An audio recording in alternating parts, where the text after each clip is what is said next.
151쪽에 151쪽에 371번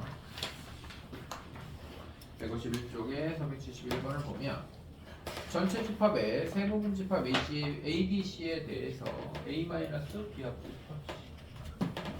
A-B합 C라는 애랑 A-B C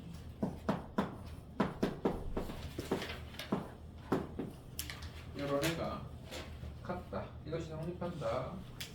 집합의 연산 법칙과 드물어간 법칙을 이용하여 증명하세요. 네, 좌변과 우변이 같다는 걸 증명하라는 얘기고요. 양변을 다 정리해야 되나? 일단 보통 이렇게 같다는 걸 증명하라 문제는 좌변만 풀거든. 좌변만 풀어서 우변하고 같아집니다를 보이는 게 보통이란 말이야. 그래서 좌변만 연산을 해봅시다. A 교집합 B 여집합 교집합 C 여집합. 그럼 얘는 A 교집합이 연속되니까 결합 법칙에 의해서 이렇게 우선순위가 바뀌겠죠? 맞아요? 드모르간 법칙에 의해서 얘가 밖으로 튀어나가겠네요.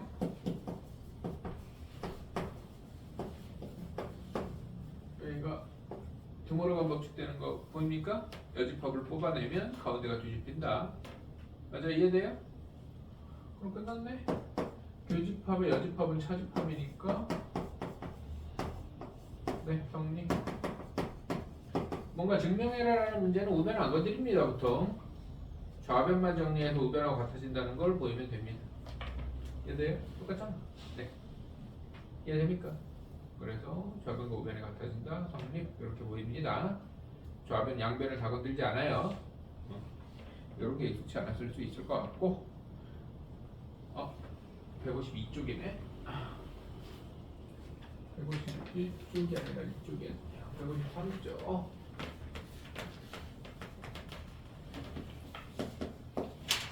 373번을 보면 전체 집합의 두 부분 집합 A, B에 대해서 A 합집합, B 교집합, B-C의 전체 여집합이 A 교집합 C가 성립할 때 다음 중 완성으로 무슨 그랬네요. A 합집합, B 교집합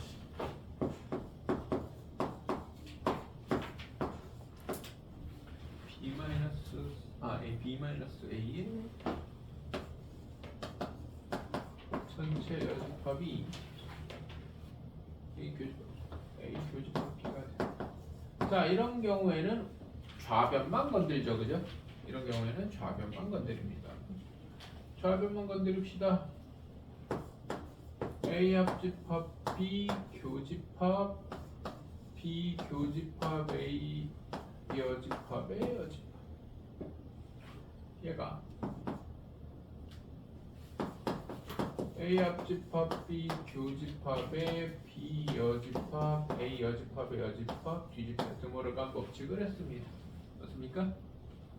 그리고 나누어주고 뒤집혔죠? 그 다음에 A 합집합이 똑같이 있는 거 보입니까? 교환 법칙하면 위치는 바꿀 수 있는 거니까. 그러면은 분배 법칙에 의해서 A 합집합으로 묶어서 B 교집합 B 여집합이다. 그래서 얘는 A 합집합 공집합이죠. 그럼 우변을 정리한 게 A입니다. A랑 A 교집합 B가 같다. 이렇게 정리가 되는 거고요. 이 말은 A가 B에 포함된다죠. 이해됩니까? 그럼 A가 B에 포함되는 거를 찾아라. A 합집합 B가 B인 거 5번이네요. 이해됩니까?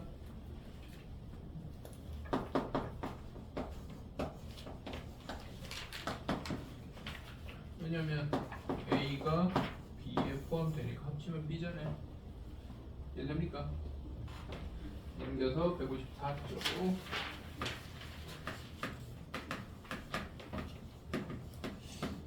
374 전체 집합의 두 부분 집합 AB에 대해서 연산 동그라미를 대칭차 집합이라고 할 때 동그라미 항상 같은 집합은 그런데 이런 연산을 합집합에서 교집합을 뺀 거라고 한다. 대칭 차집합 용어가 그렇게 중요한 게 아니라 순수한 A와 순수한 B만 모으는 걸 대칭 차집합이라고 한다고 했어요. 합집합에서 교집합을 빼는 거. 그랬을 때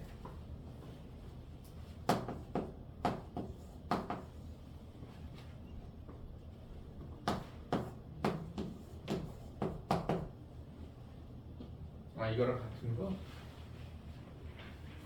이거는 연산으로 처리하는 게 아니라 그냥 벤 다이어그램으로 생각해 봐요. A랑 B가 있는데 여기래요. 그럼 이거랑 A의 합집합에서 이거가 B예요 지금. A와 B의 합집합에서 교집합을 뺀대.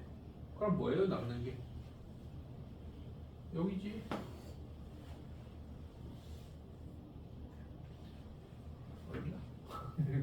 다시 해봐요. 이만큼이 여기잖아요. 여기를 그럼 뭐 C 이럴까요? A랑 C의 합집합에서 겹치는 데를 빼면 여기라니까? 그럼 A 교집합 B지. 이해됩니까?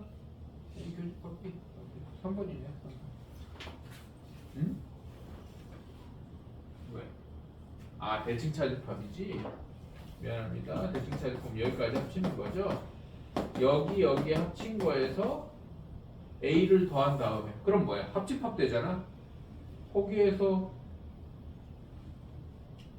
A를 뺐다고? 교집합 A와 전체의 교집합 여기를 빼는 거구나. 여기를 빼면 B가 남겠네요. B. 이렇게 생각하면 B가 남겠네요. 다른 거 추가로 질문할 거 없나요? 됐어요? 그러면은 원소의 개수에 대한 얘기로 가겠습니다. 유한집합의 원소의 개수.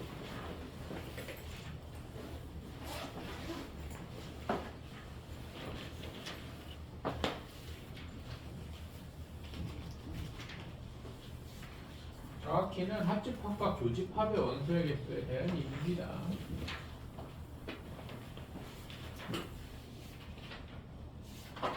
A집합의 원소의 개수 집합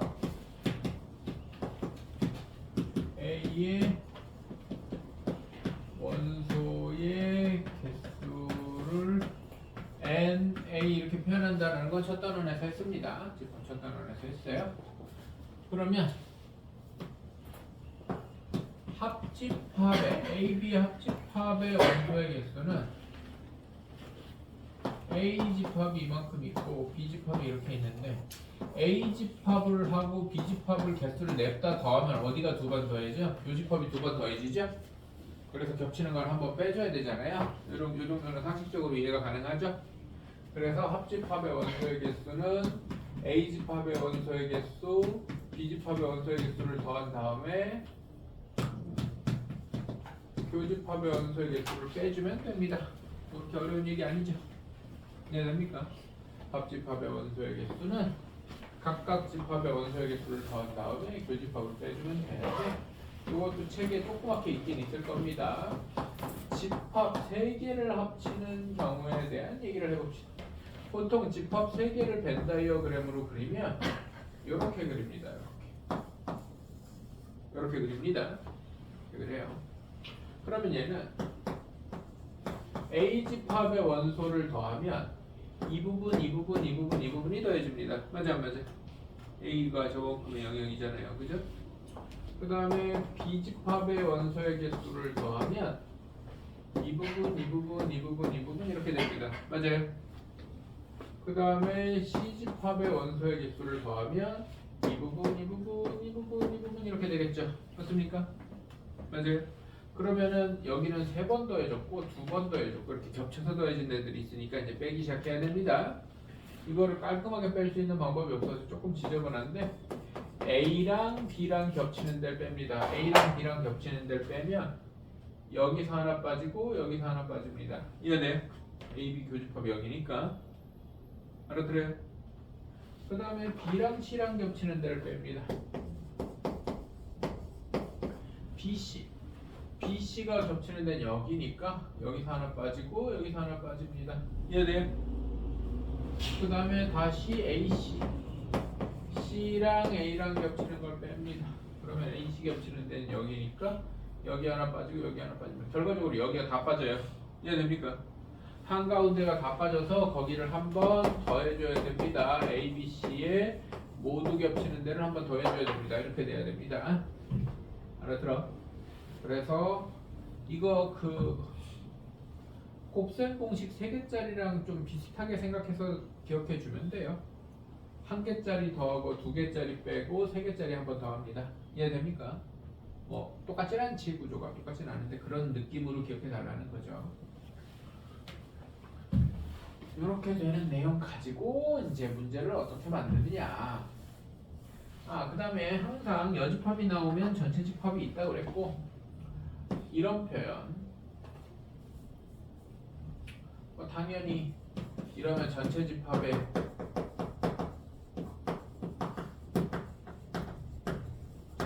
원소의 개수고요. 이런 표현 A 여집합, 교집합, B 여집합. 얘가 드모르간 법칙에 의해서 A 합집합 B의 전체 여집합의 개수거든요. 얘네. 그래서 얘가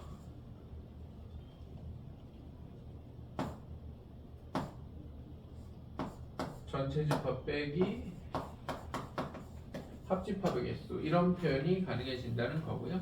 이거보다 이제 많이 나오는 게 이건데, A 여집합의 합집합의 B의 여집합 이렇게 표현을 하면 얘는 당연히 드모르간 법칙에 의해서 아니지.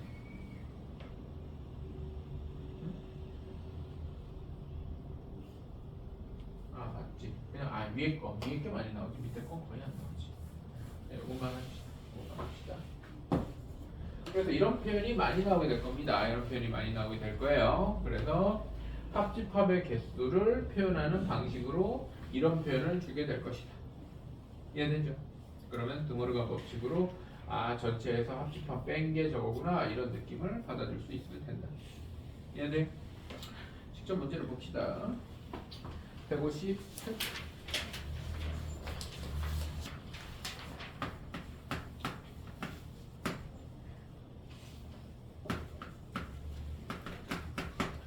쪽에 필수 11번을 보면 전체 집합이 60개고요. 원소의 개수가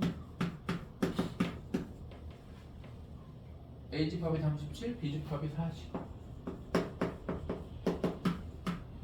37.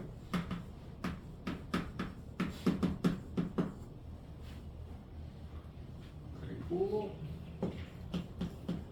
A 여집합, 교집합, B 여집합, 이게 뭐라고 그랬어요? 전체 이게 15인데 얘가 뭐를 뜻하는 거라고? 전체 집합에서 합집합 뺀 거를 뜻하는 거라고요. 맞습니까?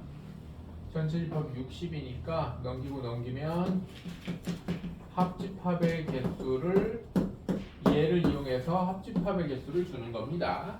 그리고 교집합을 물어보거나 뭐 교집합 관련된 걸 물어봅니다. B-A를 물어봤으니까 B-A는 B집합에서 교집합의 개수를 빼면 되는 거 아닙니까? 맞아요? 그러면은 결국엔 교집합의 개수랑 관련된 게 답이 될 수밖에 없다. 이해돼요? 그럼 이제 덧셈 정리. 합집합의 개수는 A의 개수 더하기 B의 개수 더하기 빼기 교집합의 개수니까 합집합의 개수는 45개고 A의 개수는 37개고 40개고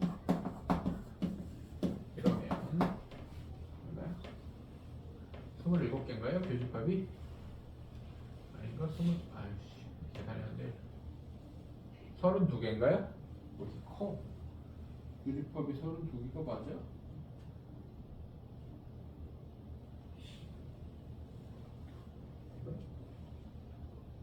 B가 몇 개인데? 그럼 답이 8이에요? 맞네. 여기가 40이고 여기가 32니까 답은 8. 물론 이렇게 구해도 되고 합집합에서 A를 빼도 돼요. 45. 합집합에서 A를 빼도 됩니다. A 합집 이게 지금 우리가 구하라는 데가 B-A니까 여기란 말이에요. 맞아요? 이거는 합집합에서 A를 빼도 되고 맞습니까? B에서 교집합을 빼도 됩니다. 이건 생각하기 나름이에요. 알아들어? 다 똑같은 얘기입니다. 이렇게 해도 저렇게 해도 8이 나올 것이다.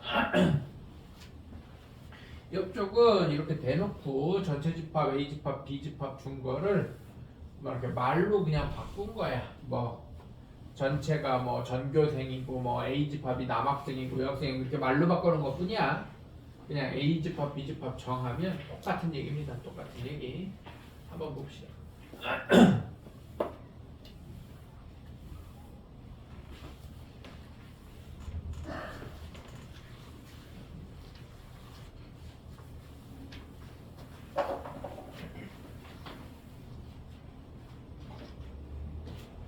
욕심 명의 학생에게 영어 수학 문제를 풀게 했더니 영어 문제를 맞히는 학생은 그럼 영어 문제를 맞히는 학생이 A 집합 전체 집합은 60명이고요.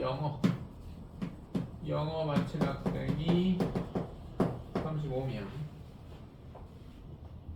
수학 맞히는 학생이 28명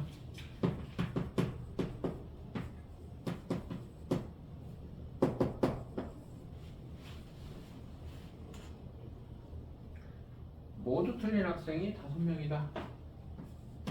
A를 틀리고 B를 틀린 애를 동시에 모두 틀린 애가 5명이다. 이렇게 되는 거예요. 모두 틀린 애, A 틀린 애랑 B 틀린 애가 겹치는 애들. 그래야 모두 틀린 애가 되는 거예요. 그러면 문제 뭐 끝났죠? 영어 문제와 수어 문제 중 적어도 한 문제를 맞히는 학생.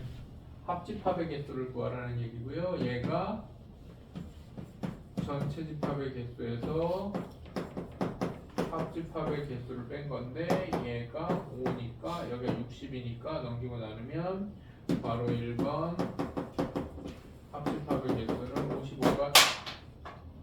55가 되는 거고요. 영어 문제와 수어 문제를 둘 다 맞힌 학생은 교집합의 개수에 대한 얘기입니다. 교집합의 개수는 합집합의 개수를 구하는 식에서 뽑아내는 거죠.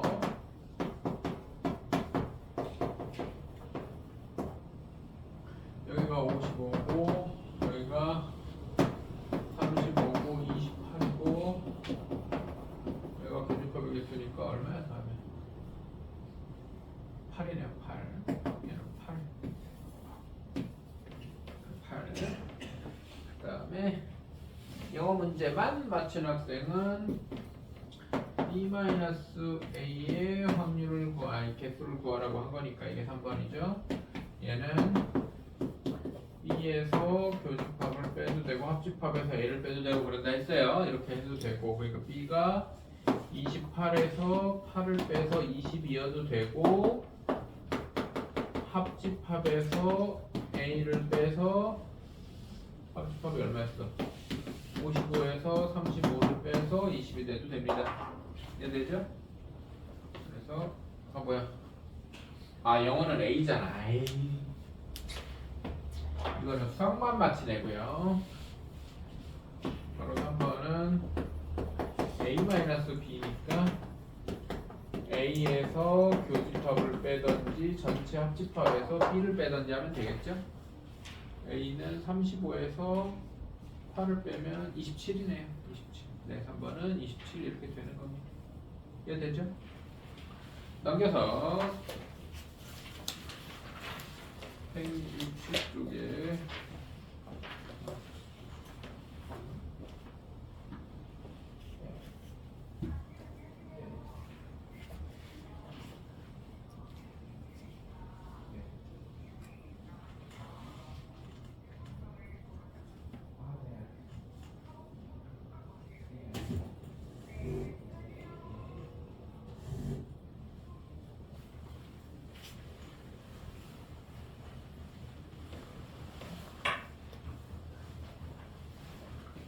자, 160쪽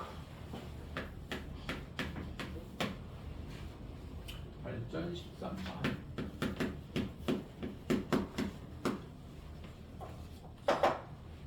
이제 교집합이나 합집합의 최대 최소랑 관련된 얘기인데요. 전체 집합의 두 부분 집합 A, B에 대해서 전체 집합이 30개고 A 집합이 22개, B 집합이 17개다.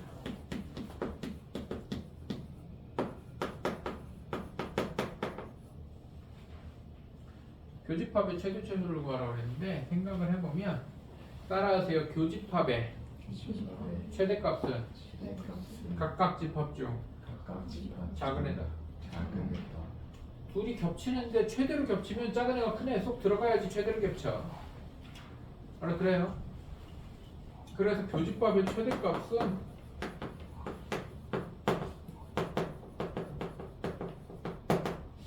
항상 작은 집합이야. 뭐 B가 개수가 작으면 A가 개수가 작으면 A죠. 이해돼 안 돼? 그래서 개수가 작은 집합이 항상 최대값이에요. 이해됩니까? 최소값은 생각을 해보면 이 식 합집합에 관련된 식이요. 합집합에 관련된 식에서 A가 정해진 상수고 B가 정해진 상수고 합집합과 교집합을 모른다고 생각해봐. 그러면 A, B 정해진 상수에서 얘를 적게 뺄수록 얘는 커져요. 맞아 안 맞아? 맞아? 그래서 합집합이 최대면 교집합이 최소야. 이해돼 안 돼? 이해돼? 근데 합집합은 지가 커져봤자 어디를 못 넘어? 전체를 못 넘어. 무슨 말인지 이해돼? 합집합의 최대는 그래서 무조건 얼마야? 전체 집합이야. 합집합이 전체 집합일 때가 교집합이 최소야. 이해돼요? 그래서 합집합 식에다가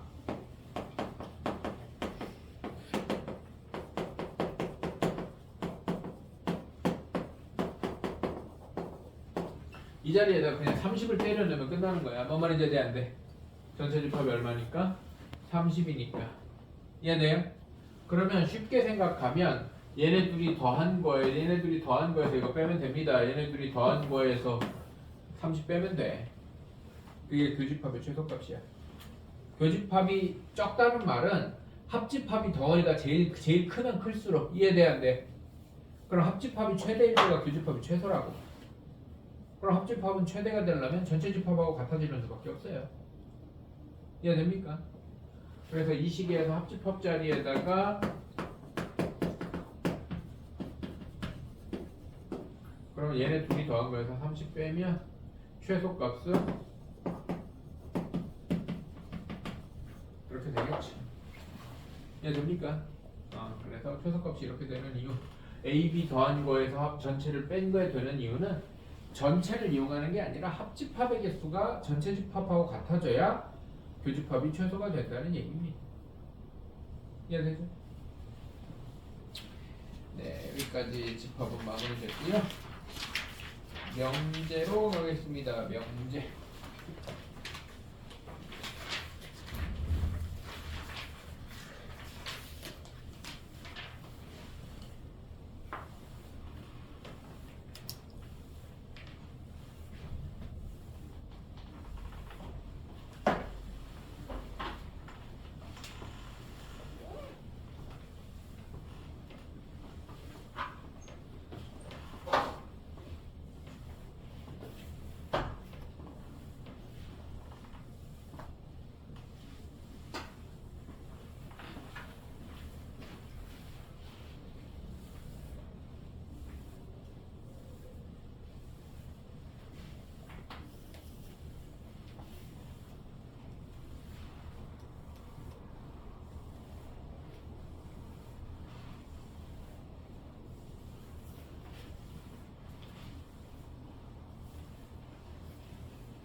명제라는 건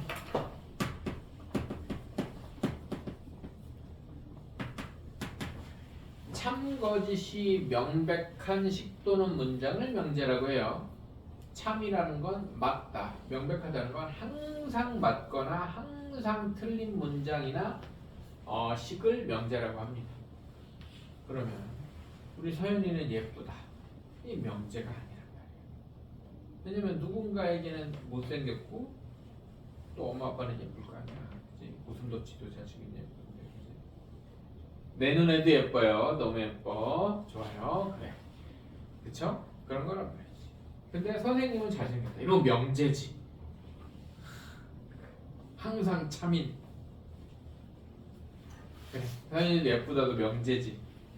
항상 거짓이 명제죠. 항상 틀려도 명제입니다. 무조건 틀려도 명제라고. 이게 조심해야 돼. 얘네. 즉 집합처럼 뭐야? 항상 명확한 기준이 있어야 하고, 이해됩니까? 명확한 기준이 있어야 되고 항상 맞아야 돼요. 항상. 아니면 항상 틀려야 돼. 그러니까 예를 들어서 5 더하기 3은 10이야. 그럼 틀린 거 다 알잖아. 뭐 맞을 수도 있고 틀릴 수도 있고 이런 상황이 생기지 않잖아요. 어떨 땐 맞고 어떨 땐 틀려, 어떨 땐 옳고 어떨 땐 그르다, 이러면은 명제가 아닌데, 이해됩니까? 이건 무조건 틀렸잖아요. 무조건 틀린 애는 명제입니다. 명제이고 그게 맞다 틀리다 해서 틀렸어. 그러면은 거짓인 명제라고 얘기하는 겁니다. 거짓인 명제. 그러니까 무조건 틀려도 명제인 겁니다. 이해되죠?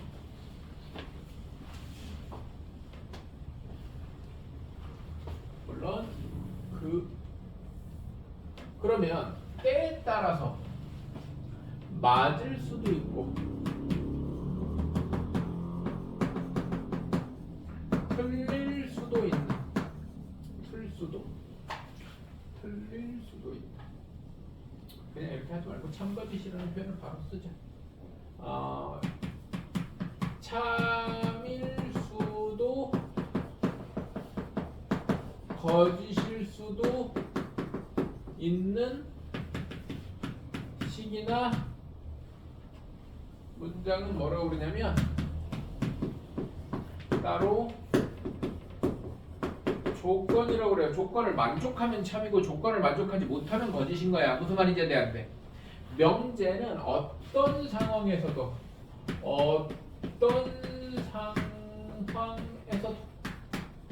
명확한 기준에 의해서 항상 참이거나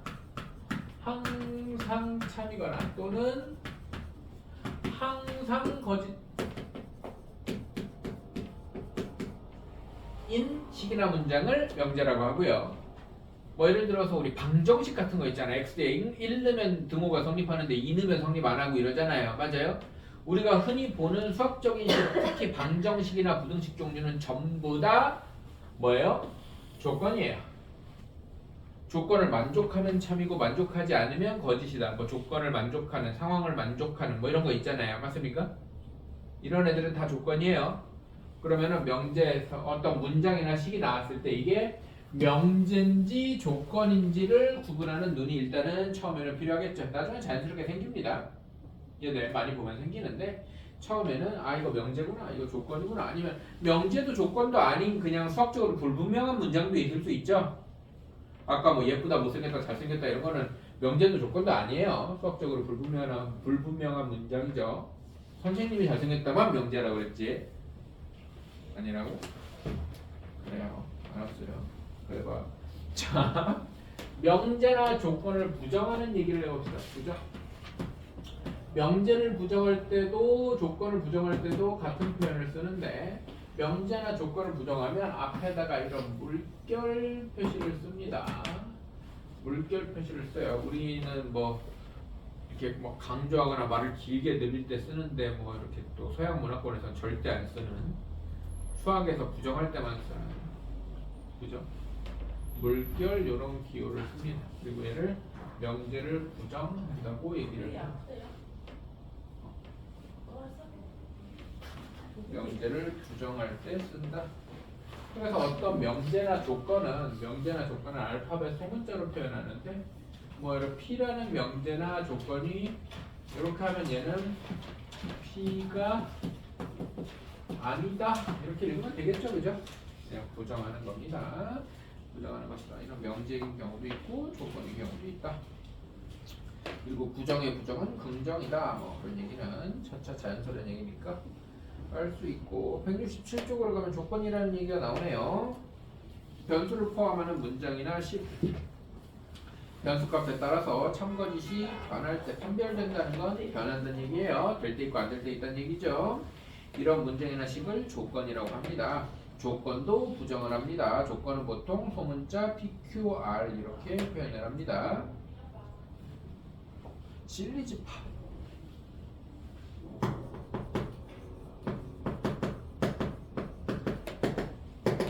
이 조건이라는 말을 우리가 명제 전에도 들어요. 어디서 듣는 줄 알아요?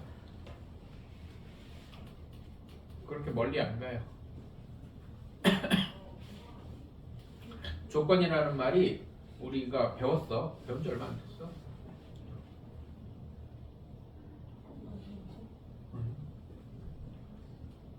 진짜 얼마 안 됐어.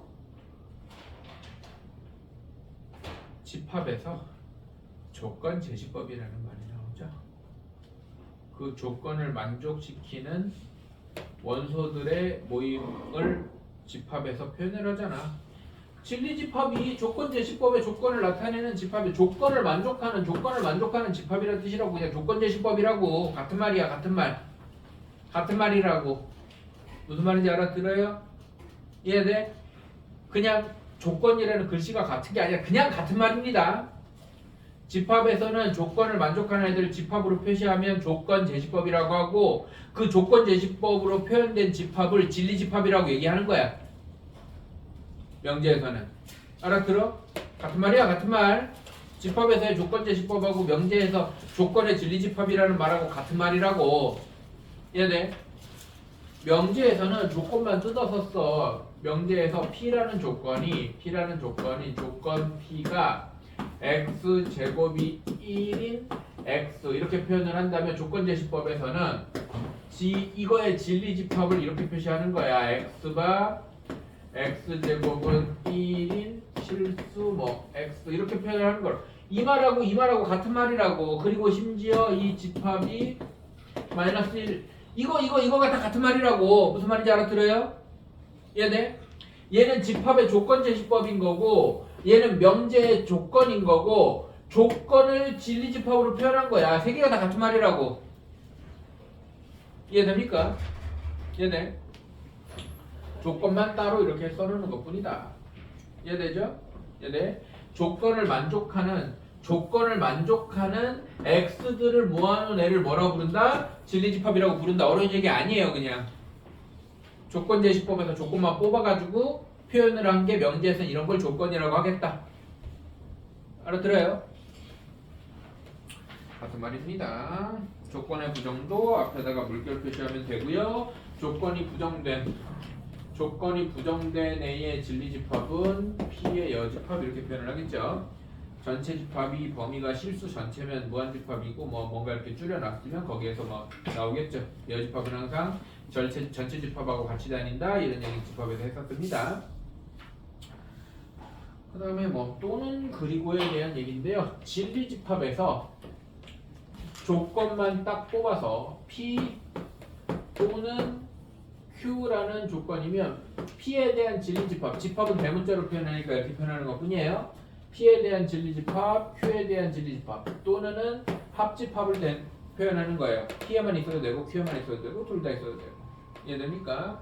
그래서 조건에서 또는이라는 말은 진리집합들의 합집합을 얘기하는 거다. 이해되죠? 그 다음에 P이고 그리고 뭐 Q에 대한 얘기는 P집합과 Q집합의 교집합에 대한 얘기다. 이해돼요?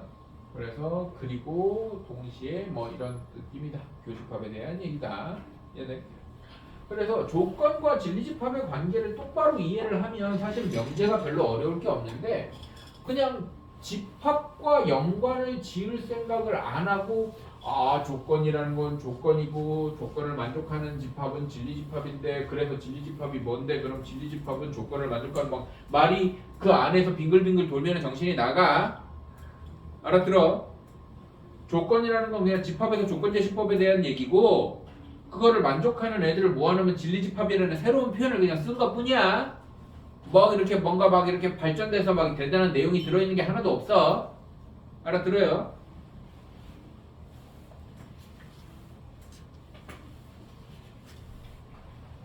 자, 명제 아주 기본적인 얘기 좀 보고 잠깐 쉬었다가 추가적인 얘기 좀 보고.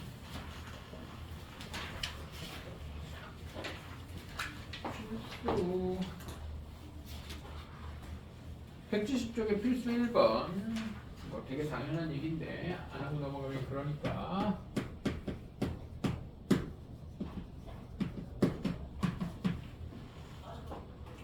소수는 홀수이다.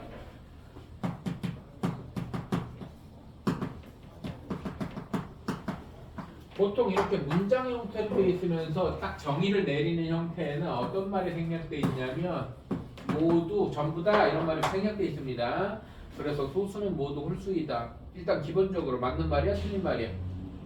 틀린 말이야. 어떨 때 맞고 어떨 때 틀린 말이야? 그냥 틀린 말이지. 모두라는 말이 들어가는 순간 틀린 말이잖아요. 맞아요? 그럼 이거는 명제예요, 아니에요? 명제예요. 명제이다. 명제인데 무슨 명제야? 거짓인 명제입니다. 항상 틀린 말은 거짓인 명제입니다. 삼각형의 세 내각의 합은 180도이다. 삼각형의 세 내각의 합은 삼각형 세 내각합이 180도이다. 우리가 도형의 성질에서 배우는 건 전부 다 참인 명제입니다. 그러니까 성질로 배워서 기억을 하고 있는 거지. 잘못된 말, 어떨 땐 맞고 어떨 땐 틀린 말을 기억하고 있으면 안 되잖아. 수학은 항상 맞는 것만 그 얘기를 하는 거고 도형에서 나오는 정의나 성질은 전부 다 참인 명제예요. 얘는 참인 명제입니다. 명제 맞고요. 참인 명제. 네, 부등식이네요. 3번은 볼 것도 없이 명제가 아닙니다. 방정식이나 부등식은 명제가 아니에요. 근데 방정식이나 부등식 형태인데 명제인 게 있어요. 항등식이나 그러니까 항등식은 방정식이 아니긴 하지. 어쨌든 등식 형태에서 항등식이나 부등식 형태에서 항상 맞는 부등식이 있어. 항상 0보다 큰. 2차 부등식에서 왜 모든 실수 x에 대해서 0보다 큰 상황. 뭔 말인지 이해돼? 허균 갖는 형태. 그런 애들은 명제예요. 이해됩니까? x가 모든 실수 x에 대해서 0보다 큰 부등식 이런 거 명제예요. 그런 건 뒤에 가서 절대 부등식이라고 따로 표현을 하는데 그냥 보통 이런 게 명제입니다. x제곱 더하기 x 더하기 1은 0보다 크다 이런 거 명제예요. 이거 허균 같잖아. 이해돼요? 이런 거 명제입니다. 필수 2번으로 갑시다. 실수 접체 집합에서 조건 P는 자 따라하세요. 조건이 부등식이면 벤 다이어그램이 아니라 수직선으로 푼다. 원래 부등식은 수직선으로 푸는 거잖아. 그냥 당연한 얘기인데 집합으로 표현이 돼 있잖아요. 맞아요? 그러면 진리집합이 조건이 있으면 진리집합이 있을 것이고 맞습니까? 집합을 우리가 이제 도식화할 때 벤 다이어그램을 많이 그리는데 그거는 원소들이 1, 2, 3, 4 이렇게 띡띡 떨어져 있을 때고 간격이 정해져 있지만 유한집합이 아니잖아. 실수 전체면 무한집합이란 말이야. 무한집합을 표현할 때는 수직선으로 표현을 하는 게 좋겠죠. 그래서 필수 2번 같은 경우에 영역을 그냥 수직선으로 표현하고 부등식으로 표현하면 됩니다. 뭐 또는 그 다음에 뭐 그리고는 교집합이니까 연립부등식이겠죠. 그리고 이렇게 돼 있으면 연립부등식이겠죠. 겹치는 부분 그 정도 처리하고 뭐 해볼 수 있겠죠. 이거는 영역 표시 프로젝트안에다 영역 표시해보면 되는 거고 172쪽부터 잠깐 쉬었다가 P면 Q 이답고를 하겠습니다.